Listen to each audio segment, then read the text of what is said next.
Daniel écoute Marim, prenons le Perek Lamedhe, et je vais reprendre la page Memdalet Amoud Aleph, 10 lignes par le haut, Vehu Behekdem Lashana Inuka, nous avons déjà lu quelques lignes, mais je vais reprendre dans les mots pour la Shlemut du Inyan.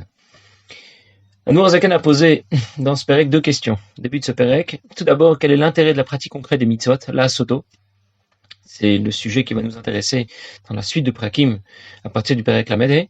On va devoir expliquer pourquoi c'est l'objectif final, la pratique concrète des mitzvot, même si on ne comprend pas, même si on ne ressent pas la profondeur d'un geste technique, du geste technique associé à la pratique des mitzvot, mais c'est extrêmement profond, et c'est là où on va retrouver Akadosh Baruch Hu. C'était la première question. Et la deuxième question, quel est l'intérêt pour un Benoni de se battre contre son Nefesh Abahamit sans jamais le vaincre? Ça suppose que cette Neshama va descendre, une descente qui est terrible pour notre Neshama. Et si en plus, on ne gagne pas quelque chose, si en plus on n'y gagne rien, on va jamais vaincre notre Nefesh Abahamit, alors à quoi bon? Alors pour pouvoir répondre d'abord à la première question et puis ensuite à la deuxième, nous y reviendrons dans la suite du Perek, le Mordekan a rapporté une citation du Zohar, la Shana Inuka, je reprends donc dans les mots, on a déjà vu ça la dernière fois, vous begdem la Shana Inuka b'Zohar parashat Balak. Ce que dit le Inuka dans le Zohar parashat Balak, c'est le fils de Rav Amnoun Asava qui déclare au sujet du Pasuk, Chacham enav berosho, Chacham a les yeux sur sa tête. Où se trouvent alors les yeux de l'homme? Évidemment que les yeux sont sur sa tête. Et la Vadaï. Mais voilà ce qu'il voulait dire. Les yeux, ça veut dire à quoi je m'intéresse. Des Tnan, on a enseigné. L'odiahar barnash. Un homme ne doit pas marcher. Begilouya de Recha, la tête découverte. Arba amot. 2 mètres. Ça veut dire on ne marche pas la tête découverte. On doit avoir une kippa sur sa tête. Maïtama, pour quelle raison? Des shrinta sharial reché. Parce que la shrina réside au-dessus de sa tête. Ça veut dire que la kippa permet de te rappeler qu'il y a quelqu'un au-dessus de toi. Mettre une kippa sur la tête, ce n'est pas qu'un minhag Israël. C'est quelque chose qui va transformer ta personnalité. La Gemara raconte l'histoire de Rav Nachman. Sa mère a été voir d'abord Chozim Bakochavim, a été voir des gens qui vont lui annoncer un peu l'avenir de son enfant, et ils lui ont dit ton fils il va devenir un voleur. Alors elle a été voir les Talmidei Chachamim. Les Talmidei Chachamim lui ont dit couvre-lui la tête et comme cela il ne deviendra pas un voleur. Et c'est ce qu'elle a fait. De façon permanente, il avait la tête couverte et il a grandi comme cela. Effectivement, il n'est pas devenu un voleur. Et il raconte lui-même, quand il a grandi, Rav Nachman, il raconte qu'un jour, sa tête était découverte, et il a eu très envie d'aller voler des fruits dans le champ du voisin. Ça veut donc nous dire que la kippa, ce n'est pas juste un minhag Israël. On met une kippa, on met pas de kippa, ok. La kippa nous apporte la crainte de Dieu. Elle transforme notre personnalité. Elle est même le reflet de notre personnalité. Le Mashpia, Nissan Emanov, le Mashpia, la Yeshiva de Brunois, dans les premières années, il disait que lorsque la kippa tombe de la tête, quand on dort seulement, parle pas de la journée. Quand on dort et que la kippa tombe de sa tête, c'est la preuve que nos pensées ne sont pas très claires. Et Yosef Yitzhak Ginsburg a raconté que lorsqu'il était plus jeune et qu'il est arrivé à la yeshiva, c'était au cours d'un Farbringen, Nissan était en train de parler de celui dont la kippa serait tombée pendant son sommeil. Et il disait, celui à qui cela arrive, c'est un porek ol, c'est-à-dire c'est quelqu'un qui a rejeté l'ensemble de Torah Mitzvot. Ça semble pas grand-chose, et pourtant, c'est extrêmement lourd et chargé. Avoir une kippa sur la tête. Reb Nissan a tellement crié, c'est-à-dire pas crié fort, mais il l'a dit du fond de son cœur, que ça l'a énormément marqué. Et depuis lors, il raconte, Yosef Yitzhak Ginsburg raconte, que jamais sa kippa n'est tombée de sa tête, même pendant son sommeil. Le tzaddik Rabbi Miparich a lui aussi un jour c'est aussi un jour rendu au mikvé, et puis finalement il devait revenir du mikvé relativement rapidement, et le shamash, celui qui était à son service, s'est aperçu qu'il mettait beaucoup de temps pour revenir du mikvé, beaucoup plus que d'habitude. Alors le shamash a décidé d'aller voir ce qui se passait, et lorsqu'il est arrivé au mikvé, il a vu que les vêtements étaient posés à leur place, mais lui n'était pas là. Alors il a eu très peur, il a paniqué. Il est parti voir dans le mikvé qui était un trou, pas comme nos mikvot actuellement qui sont tout confort, mais c'était un trou avec de l'eau. Et il a vu que Rabbi Hillel était encore dans l'eau. Que s'était-il passé? Rabbi Hillel avait l'habitude que lorsqu'il se trempait au mikvé, il s'y trempait avec la kippa. C'est-à-dire que sa kippa bien sûr flottait au-dessus de l'eau, il se trempait au mikvé, et ensuite quand il ressortait, eh bien sa kippa se retrouvait naturellement sur sa tête. Et il se trouve que cette fois, la kippa a un peu bougé, il ne l'a pas retrouvée, et du coup il ne voulait plus sortir du mikvé tant qu'il ne trouvait pas bien sûr sa kippa, il était encore sous l'eau. Je ne sais pas combien de temps il est resté sous l'eau, C'est comme ça que l'histoire est racontée. Est-ce que vraiment il avait de grandes aptitudes pour rester sous l'eau autant de temps? Bon, peut-être qu'il a pris un peu sa respiration entre deux moments sous l'eau, mais en tout cas, il ne voulait pas sortir de l'eau sans avoir sa kippa, et c'est le chamage qui l'a sauvé, qui finalement lui a fait récupérer sa kippa. La kippa nous rappelle qu'il y a quelqu'un au-dessus de nous. Il y a la shrina au-dessus de nous. Alors, elle est au-dessus de nous, mais on voudrait bien qu'elle brille. Et ce sera l'objet des mots du Zohar qui vont suivre. Mais avant de continuer dans les mots, juste pour parler de cette lumière qui est au-dessus de notre tête, et que l'on veut intégrer, on voudrait que la présence de Dieu se révèle en nous. On raconte que lorsque le tzaddik Rabbi Hillel Miparitch, c'est quelqu'un dont on disait qu'il était un demi-chassid. Pourquoi un demi-chassid? Parce que la moitié c'était un chassid et l'autre moitié c'était déjà un rabbi. Juste pour nous dire que c'était pas juste un grand chassid comme les autres, c'était vraiment quelqu'un d'exceptionnel. Il avait donc 2 ans, et son père, Meir, l'a fait venir là où, parce que Rabbi Nachum Tchernobyl venait en ville, dans la ville de Chometz, et donc il l'a amené son petit garçon, Rabbi Hillel, qui n'avait alors que 2 ans. Rabbi Hillel était dans les bras de son père, et quand il s'est retrouvé très proche de Rabbi Nachum Tchernobyl, qui était quelqu'un de très grand physiquement, alors le petit garçon, Rabbi Hillel, a vu le tzaddik, il a demandé à son père, qui est ce monsieur si grand? Et son père lui a dit, c'est papy, c'est un grand-père, c'est Saba.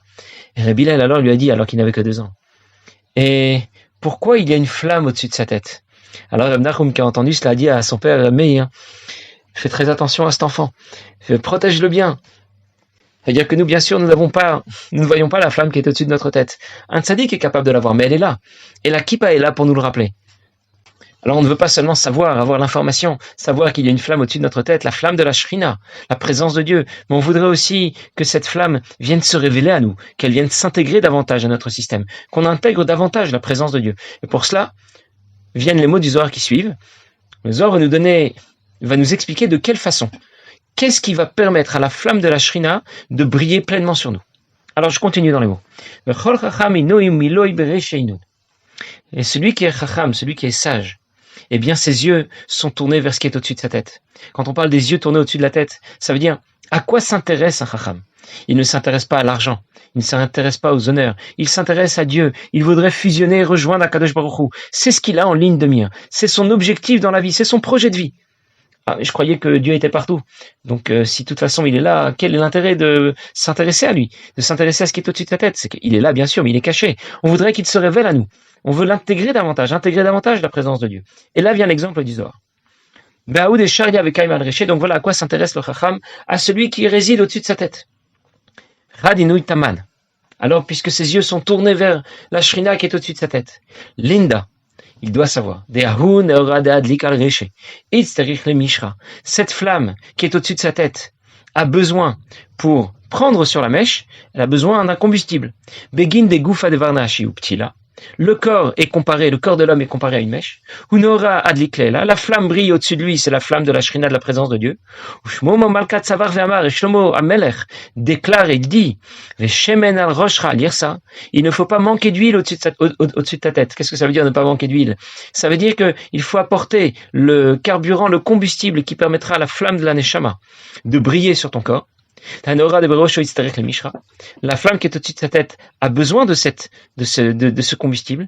Et qu'est-ce que le combustible qui va permettre à la flamme de briller? Ve'inun ovdan tavan. Voilà ce que déclare le Zohar. On n'a pas encore expliqué pourquoi, mais voilà au moins déjà ce que déclare le Zohar. Ce sont les bonnes actions, les mitzvot que l'on va pratiquer concrètement. Et nous on a envie de dire, pourquoi pas la neshama? La neshama aussi pourrait être le carburant, le combustible adéquat. Pourquoi pas la Torah? Et bien sûr nous allons revenir à ces 2 questions dans la suite du Pérec, mais pour l'instant je relis simplement ce que le Zohar déclare. Ve'inunuvdan tavan.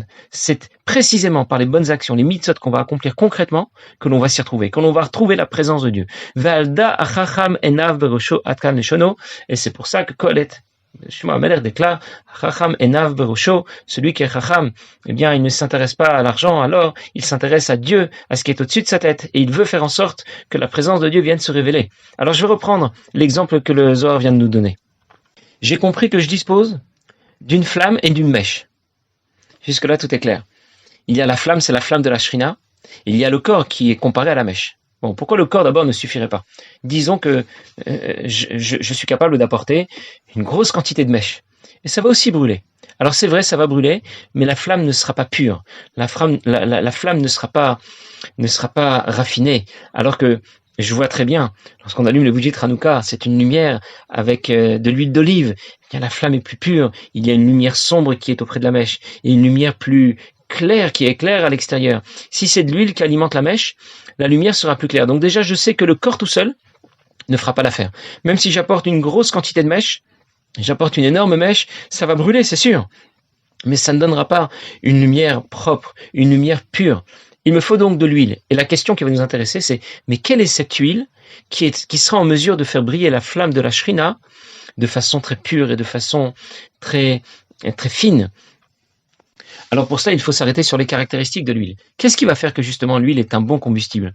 C'est que l'huile va se consumer complètement. Elle va disparaître.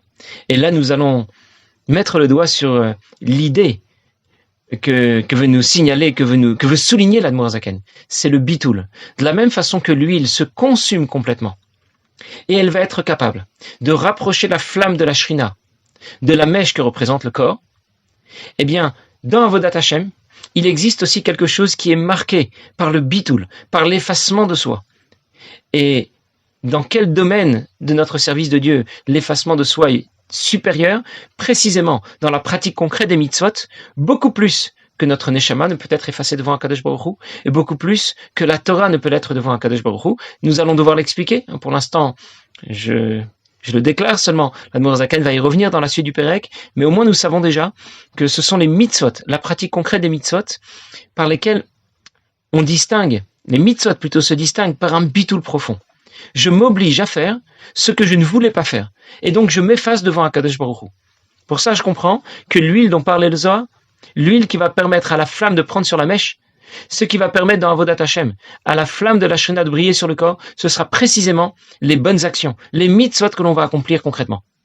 Alors, avant de continuer, juste faire une petite introduction et vous donner 2 exemples pour que l'on comprenne quelle est la force, quelle est la valeur de la pratique concrète des mitzvot. Imaginez, j'ai déjà rapporté cet exemple une autre fois, mais on peut le rapporter encore une fois, ça ne fait pas de mal. Il y a un roi qui appelle l'un de ses serviteurs parce qu'il veut un thé, il veut un verre d'eau. Et le premier serviteur qu'il appelle connaît la grandeur du roi. C'est la première fois que le roi s'adresse à lui. Et rien que le fait de savoir que le roi s'est adressé à lui déjà, il devient rouge, vert, et il a des sueurs froides. Il a tellement d'émotions. Et lorsqu'il se rapproche du roi, et que le roi lui dit « Tu pourrais m'apporter un verre d'eau ou un verre de thé ?» Alors là, sous le choc, il s'évanouit. Le roi s'est adressé à lui tellement il a de considération pour le roi que il n'a pas pu le supporter, il s'est évanoui. Bon, c'est très beau et c'est très joli. Mais le roi n'a pas eu son verre d'eau.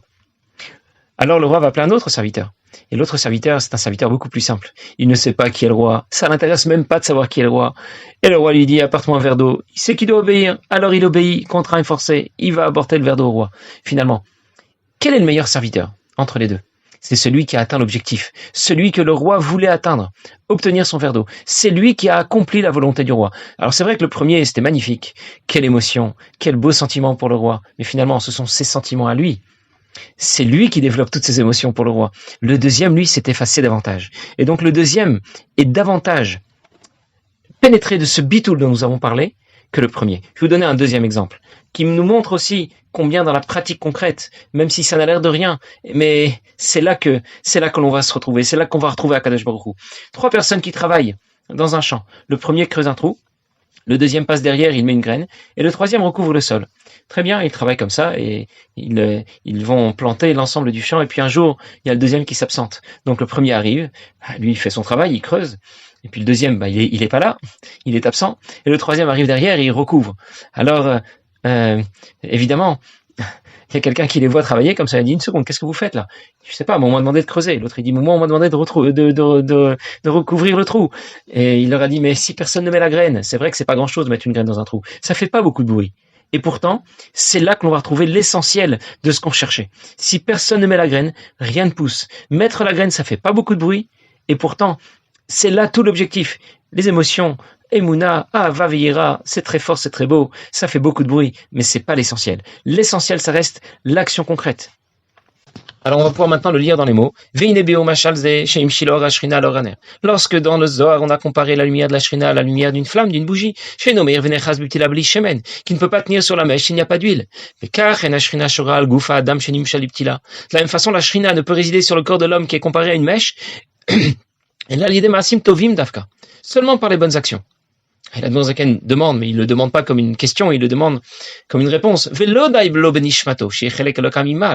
La neshama ne suffira pas ici pour servir de combustible, pour servir de carburant, parce que la neshama ne s'efface pas totalement devant un Kadosh Baruch Hu, autant que celui qui va accepter d'obéir et de pratiquer Torah et Mitzvot. Elle ne pourra pas être servir de carburant pour la flamme.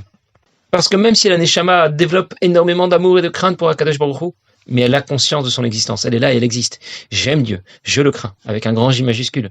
Et là, elle manque de bitoul, elle manque d'effacement de soi par rapport à celui qui va pratiquer concrètement les mitzvot. Mais voir ou mouvan l'école maskil, et chacun qui y réfléchit comprendra très bien qu'il y a une nishmat adam afilut tzadik amour, la neshama de quelqu'un, même si c'est une neshama très haute, la neshama d'un grand tzadik, oved Hashem beyira vavav tanugim, qui est pénétré d'amour et de crainte pour Dieu, d'un amour très fort pour Akadosh Baruch Hu. Afalpiken en abtela bimtziut le gamri, elle ne s'efface pas complètement devant Dieu, libatel velikalel bar Hashem mamash, pour se consumer dans la lumière de Dieu, comme le ferait celui qui pratique les mitzvot, liyot la chadim ou miuchadim biyichud gamur, pour ne faire plus qu'un avec Akadosh Baruch Hu. Rakhu davar bifnatz moyira Hashem bravo, la neshama est là, elle existe, elle a conscience de son existence, elle craint et elle aime Dieu, comme le premier serviteur qui a tellement d'amour et de considération pour le roi. Machem ken mitzvot maasim tovim shem retzono barer. Alors que les mitzvot, les maasim tovim, les bonnes actions, ça c'est la volonté de Dieu. Et lorsque quelqu'un se soumet à la volonté de Dieu, eh bien, il a atteint l'objectif ultime de tout avodat Hashem. Et c'est parce que ce bitul est supérieur dans les mitzvot par rapport à une avoda qui serait plus spirituelle, emuna, ava, ira, amour et crainte de Dieu, que nous allons retrouver le divin davantage dans la pratique concrète des mitzvot, dans le geste technique qui a l'air si simple. On va le retrouver davantage que dans toute autre approche qui serait beaucoup plus spirituelle. Bien, nous n'avons pas encore terminé, dans lequel nous allons encore nous expliquer davantage le pourquoi et le comment, mais je vais laisser ça pour la prochaine fois.